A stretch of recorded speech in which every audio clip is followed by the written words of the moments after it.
Hello and welcome to CODE&CLOUD, the podcast where we try to explore the intersection of technology and strategy for modern digital projects. I'm Rauno, and today I'm proud to host Balancing Vision and Reality, the drivers of tech investment. How do you turn a great idea into a scalable, successful digital product? What's the strategy behind the tech? Let's discover together the answer to those questions and more with Michele Cumar, Industry Advisor, EI and Manufacturing.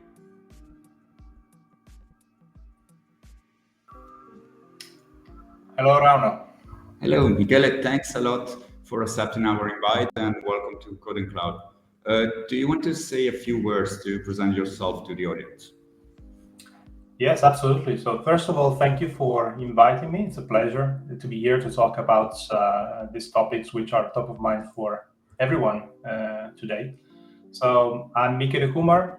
I'm based in Switzerland. I'm an industry advisor at Microsoft today in the manufacturing space, mostly working with AI, as AI is really what is driving the excitement and investments today.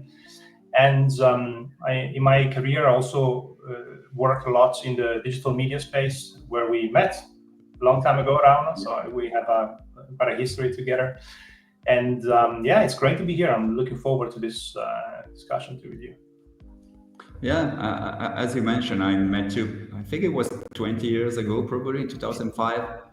And we shared part of our career as a colleague and then as a client, supplier, or partner in different projects. I mean, I've seen your career. It's been a fantastic journey, the one you had, and you've been always working really in deep immersion in innovation. And you already mentioned some keywords as AI that are really hot topic in these days.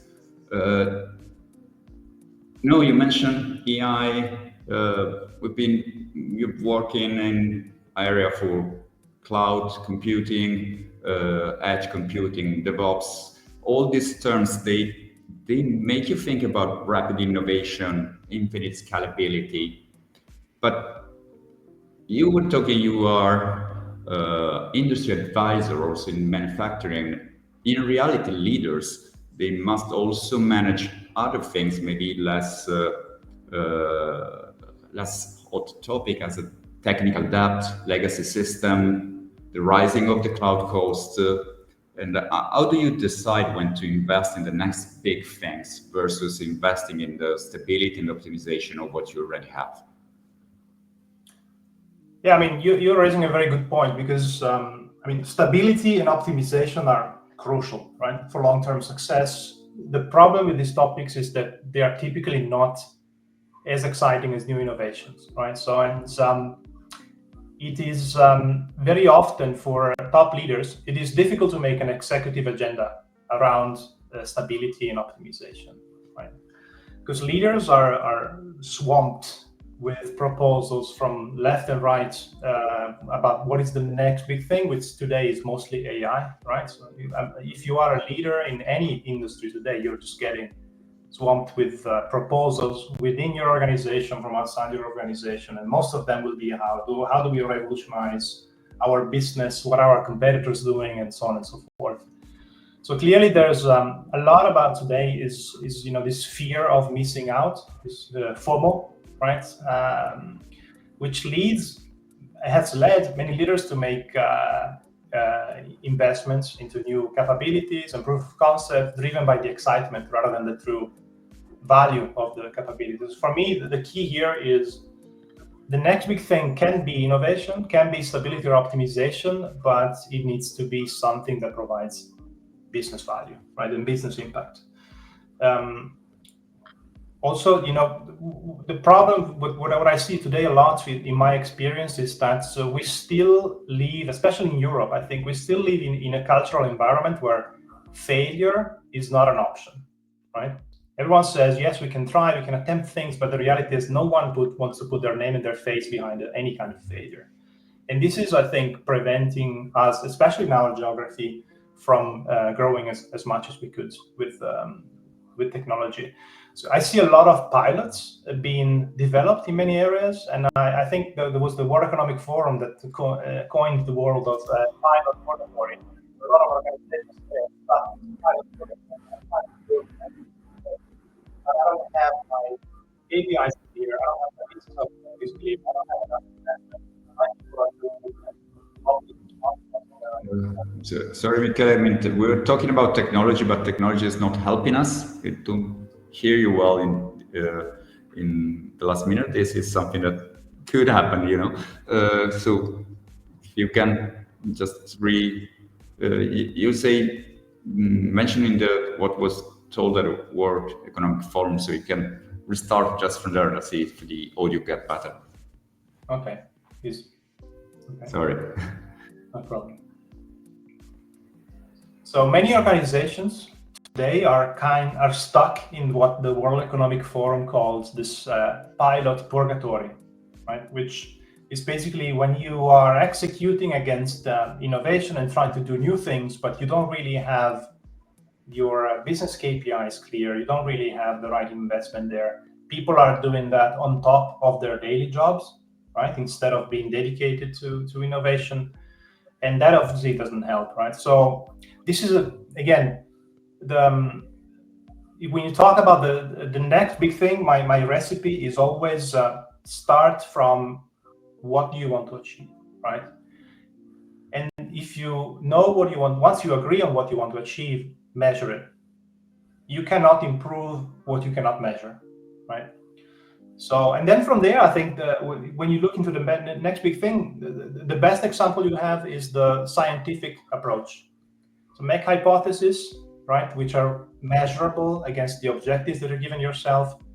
Test fast, right? Prototype, test fast, and measure what you test. Accept failure, right? We don't like it, especially in Europe, but accept failure. This is one of the potential outcomes. And then, have a plan for scaling, because if you really come up with a great idea, then you need to be ready to move forward.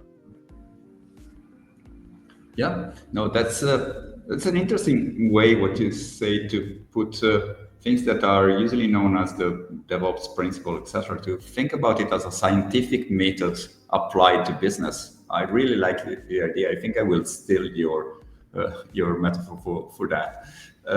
You were talking about business as a driver. I cannot agree more than on what you say. I mean, technology is what you like, what we like, what we work for, but technology is just the mean to reach something, and so business has to drive.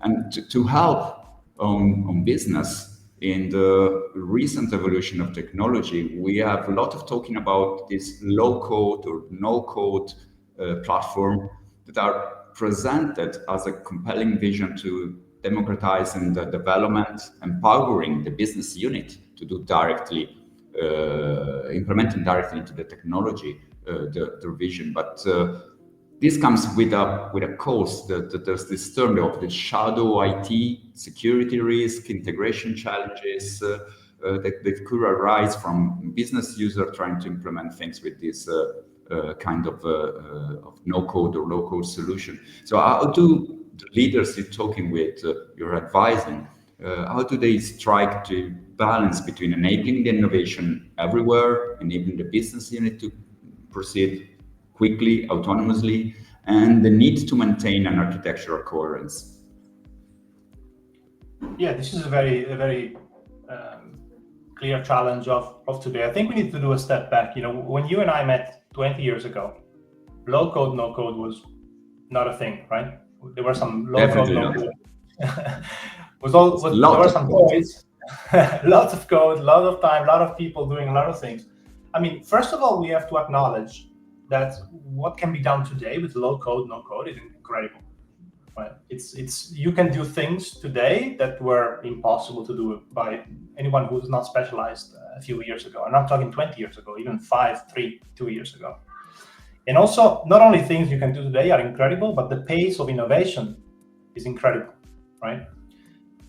One of my leaders told me a few weeks ago, he said, this is the first time in my career I cannot reuse my presentations after 3 months, right? Because they are obsolete. This is absolutely true, and this is true also for in the low-code, no-code space. So as I said, first of all, we have to acknowledge that it's there. You can do a lot with it. Out of many things can be done out of the box. And also, like, it is, I think it's not something new in the sense that it is a journey. Like the what we call pro code today, right? The professionals coding of today is the low code if we compare it to 20 years ago. If we go back 40 years ago, even more, like we're getting further and further away from the machines that do a thing. We are abstracting multiple layers. And this is just one more step of that journey, in my opinion. So, and today you can do a lot of things, right? You can do vibe coding with low code, no code, but you can also create full applications and workflows just by describing them. I want to do this and that. You type it a prompt and you get an application that does the full work for you. You can generate 3D designs with the low code, no code, right? You can access libraries of CADs and modify them or create new versions of that just by typing a prompt. So this is really, first of all, I think we need to do an effort to understand what is the latest innovation in low code and no code in my field, in my specialization. And also, I think we need to be aware of the fact that if you and I were having this conversation and we're talking about this 3 years ago, we will be laughing. Like our audience will be laughing at what we're saying. But today it's reality. It is really there. And of course, it's not perfect. The low code, no code solutions of today do not replace pro code. They need to be applied in the right sense. So it's really understanding of where is the right fit for me. But we live in a world where everything is about speed, right? And we talked about being able to prototype fast, fail fast, accept failure. A lot of conversations I'm having today, if someone asks me, I want to prototype something, I'll say like, okay, let's do it low code, no code. One day, let's see what happens, right? Let's see how far we can get. Let's also test the idea, because sometimes we have ideas and the ideas are not so good, right? So you want to fail fast on those ideas. So for me, low code, no code is a great prototyping tool, as well as used in real use case business critical scenarios where it makes sense and where the capabilities are there. No, and that's a very good answer. Thank you. Maybe one point you ask as well is, how do we balance the command and control?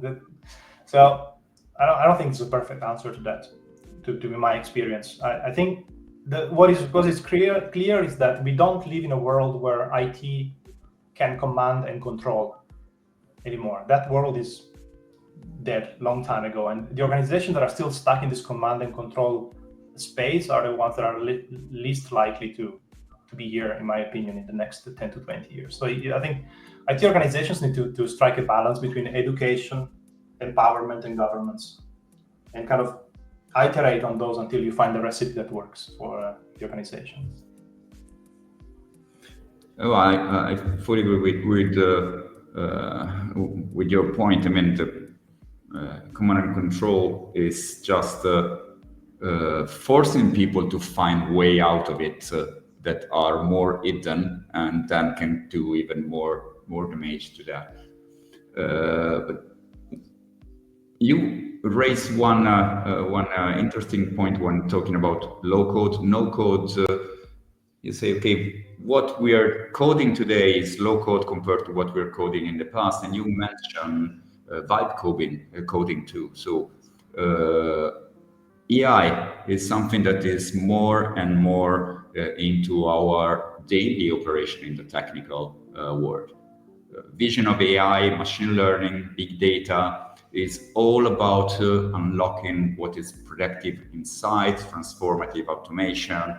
But in reality, many organizations, they find that 80% of the work is in data cleansing, governance, building the data pipeline to have the data available.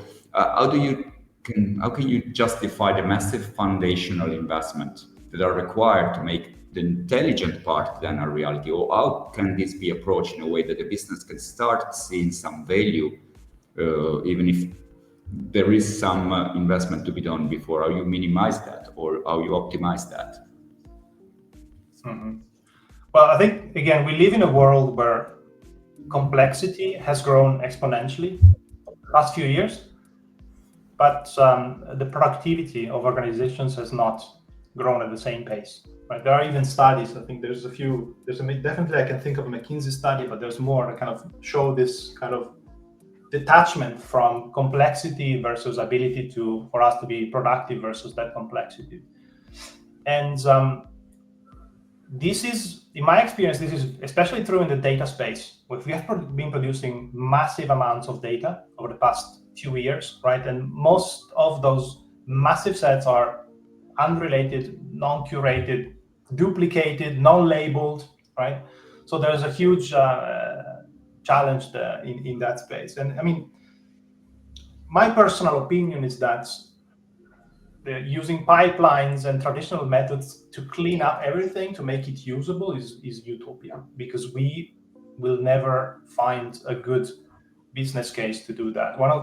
Someone told me recently, one of the leaders I work with, there has never been a business case for a data platform, right? So because a data platform does not provide any value whatsoever.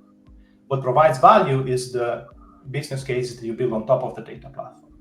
So I think when we think about data, we need to flip the conversation into, again, what do I want to achieve and why? And then what data do I have that the rest of the world does not have that allows me to be more competitive or better than my competitors?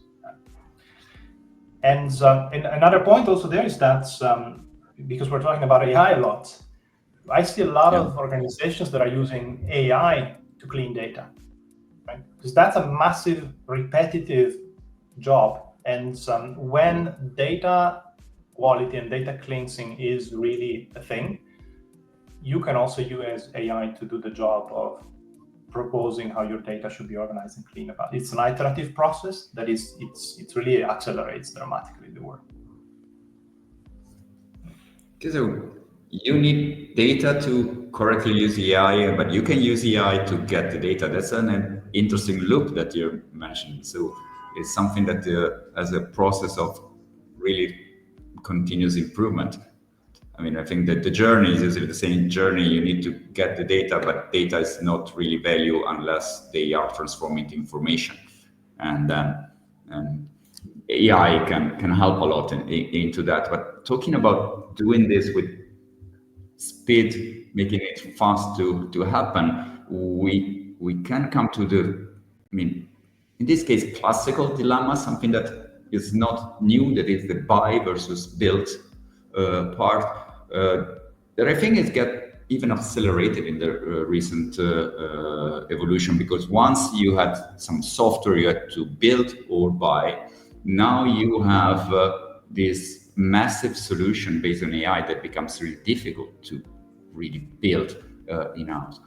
We have a stronger vision for what is an as-a-service economy that can speed up to build up and use new solution, get best-in-class platform, and be really ready to get the business value out of it immediately. But is it not this causing also risk of vendor lock-in, being really heavily involved with third-party vendors, having data fragmentation if you're using multiple vendors for the same thing? If you try to avoid the lock-in, you use multiple vendor, you fragment your data. You don't want to do that, you use a single vendor, and then you have the risk to stay too much linked and in depth with that vendor. What is the framework to decide with the today landscape of this complex solution, where to buy or build and how to balance proprietary asset for long-term competitiveness or advantage compared to use what as a service model make you even available? Yeah, I mean, this is a very hot topic, of course, when you talk about this, you talk about technology, but you also talk about processes. You also talk about geopolitics today, right? Let me come up with a concrete situation, right? I see a lot of organizations today that are building their own ChatGPT solution, right? So kind of, okay, AI is a new thing. I want to own my AI. I'm going to build my own ChatGPT for my organization. This is typically how many organizations start, right? Then the reality is that this is my personal point of view, that the reality today is that generative AI out of the box is a commodity, which sounds ridiculous because it's something that didn't exist 3 years ago, but it is the reality of what you see today. There's thousands of models. Every vendor offers those models in a different shape and form. So if you want to use Gen AI out of the box, you can do it. And many organizations even block their users from using Gen AI. And the reality is that there are many studies that already confirm that Gen AI, so it's the IT shadow of today, right? So the everyone uses AI. If once you start using it, you don't stop using it, and because you realize how you can do things faster and better. So either your organization makes it available for you, or you use it anyways, which is high risk for any organization because of data leakage, compliance, and so on and so forth. So as I said, many organizations respond to that challenge by making their own ChatGPT available. But the reality is that you are, as an individual organization, unless you are a Gen AI vendor, right, or someone who wants to build Gen AI solutions, you're never going to be able to keep up with the pace of innovation of the organizations that do that for a living. So for me, with this topic, but with across 360 degrees, when you think build your own solution or use software as a service, it's always for me the key thinking principle is how unique is the capability to you, right? I was with a customer yesterday, and we were discussing this ChatGPT internal story, and it's like you don't build your own cars for your company. You lease or buy your own cars. You would never think about building your own cars because that's a capability that makes you unique, right? So I think when we talk about Gen AI out of the box, AI out of the box, technology, database out of the box, infrastructure out of the box, any organization should think twice. Is this something that I really have some unique value proposition to bring upon? Is something that I can get and then move forward, right? So my point of view is always like, have a very clear understanding of what's unique to you, and build invest into what makes you unique versus the rest of the world. And then when you're working with a vendor, you need to find a vendor you trust, right? Negotiate hard and buy as much general purpose as you can, because there's no point in building commodities. Yeah, it's strange to hear the sentence you just say. I mean, generative AI as a commodity, but as you describe it, I think there's a lot of reality behind what you said. I mean, it's true. It's still at the same time innovation, but already commodity. I mean, it's true. I perceive it in my daily life, both business and personal. AI is pervasive. It's everywhere. Everyone is using it, and it's really as you use your cell phone or you send a message. You always have it there. AI can then be a project for a company, an investment, as you just mentioned. Then you have investment in cloud adoption, low-code solution. How do you ensure that you're creating something that is synergic for your companies? You're not building isolated technology silos in your organization. There's the need maybe of some strategic thinking, how to connect, for example, a cloud migration project with an AI initiative inside a company to have something that is a bit greater than just the sum of its part. How the company can be helped to move to something that's more strategic thinking about this technology and evolving technology landscape that you are living in every day in your job. Yeah, I mean, this is again a very good question, and my answer is going to go in the similar direction. That honestly, I think if we analyze the discussion we had so far, it all goes back to to one question, right? The question is, what makes you unique and your organization unique, right? When I joined the world of hyperscalers 7 years ago, it was in the full wave of my cloud migration, right? Moving out from your own data centers, moving to the cloud, and at that time was CapEx versus OpEx kind of discussion, right? Yeah. And since then, all hyperscalers have invested billions into making those capabilities better, more accessible, secure, integrated, and also to make them available at the right price point, so that not only you get a solution that is likely to be better than what you can build yourself, but you also get an infrastructure that is accessible at the right price point, right, for you. So there's been a lot of effort, a lot of competition also in this space to make that available. Not only the large hyperscalers, but there's also plenty of local cloud providers that play in the same space, depending on your preference of choice. So for me, like in the old days, was the conversation, if we had this conversation 5 years ago, would have been around how realistic is it that you're going to build a data center is going to be better than or more suited for your business than the ones that you can get as a service, unless you do very, very specialized, highly secure, governmental, military type of work, right? In some cases, not even all of them, because there's also plenty of notable cases where public sector and military are using hyperscalers for their solutions. In a world where you can do almost everything with technology, right? The question is not what technology I should use, but is what should I do first, right? In a world where endless possibility is how I do it comes later, in my opinion. A lot of organizations are still stuck in what should I focus on and why should I do that. So to me, that's the key question that a lot of organizations do not really like to ask themselves, because it's a very complicated question. And then the conversation moves very quickly to the how do I do it and where do I do it? Do I build my own, use my own cloud, use a hyperscaler? Do I build your own coming back to what we said before, do I build my own capabilities or do I lease my own capabilities?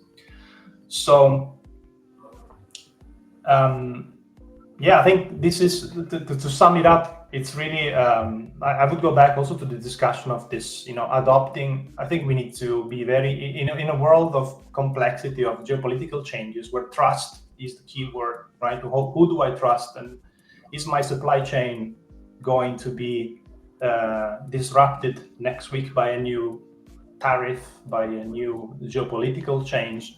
The real question is, in my opinion, that we need to approach problems with a scientific mindset.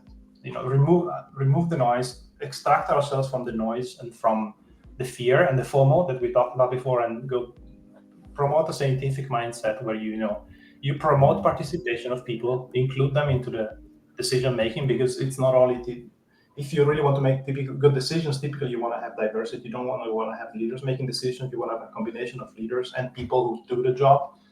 So promote participation, formulate hypothesis, right? No idea is a bad idea until proven otherwise. But then how do you make sure it's a good idea? You enforce measurements, right? So okay, I like this idea. I may believe in it or not, but how are you going to prove to me? How are you going to measure the success or the lack of success of the idea? So as a leader, I would focus less on the idea itself and more on how do I prove the hypothesis. And then as a leader, I would investing in rapidly testing those ideas. Have as many ideas as possible, rank them, measure them, test. Good, fine, go ahead. Bad, let's park it.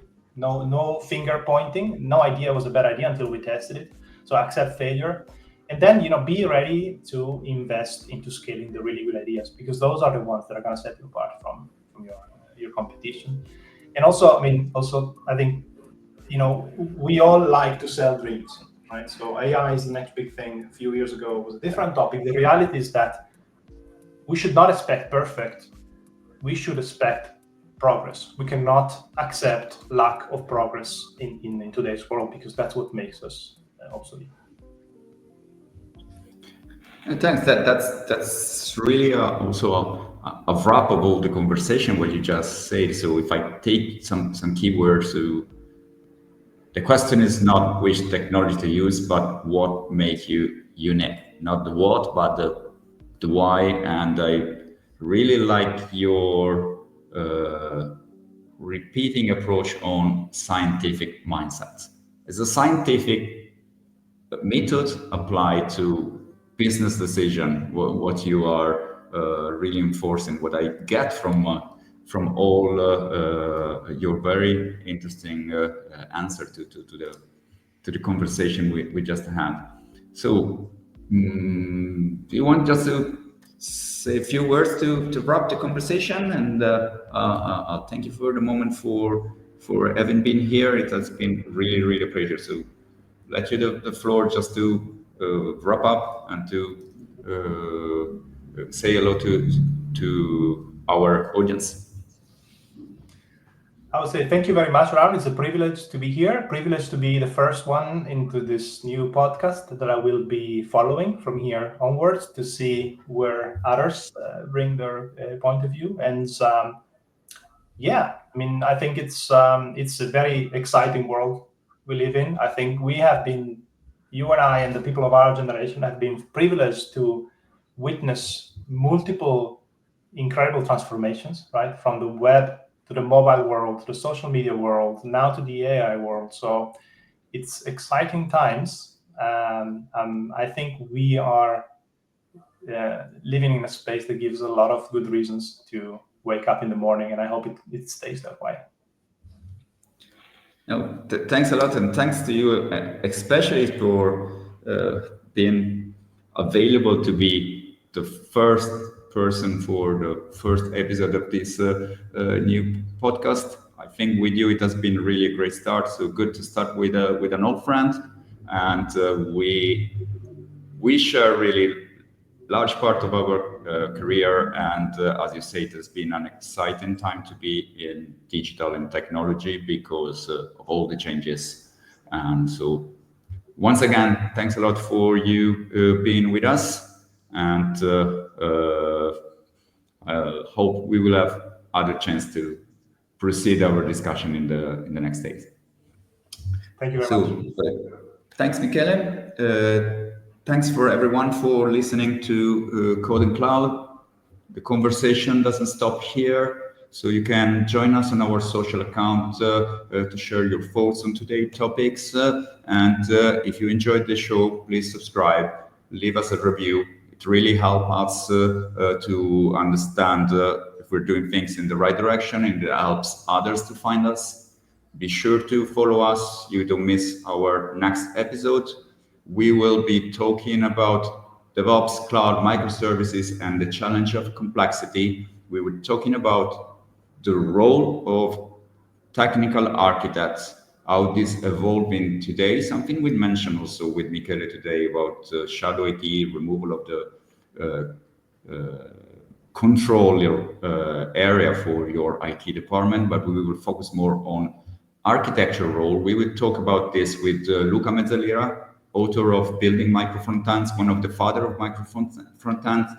And so until next time, keep your code clean and your cloud scalable. And as we used to say at Newesis, be professional and have fun. See you next time. Bye.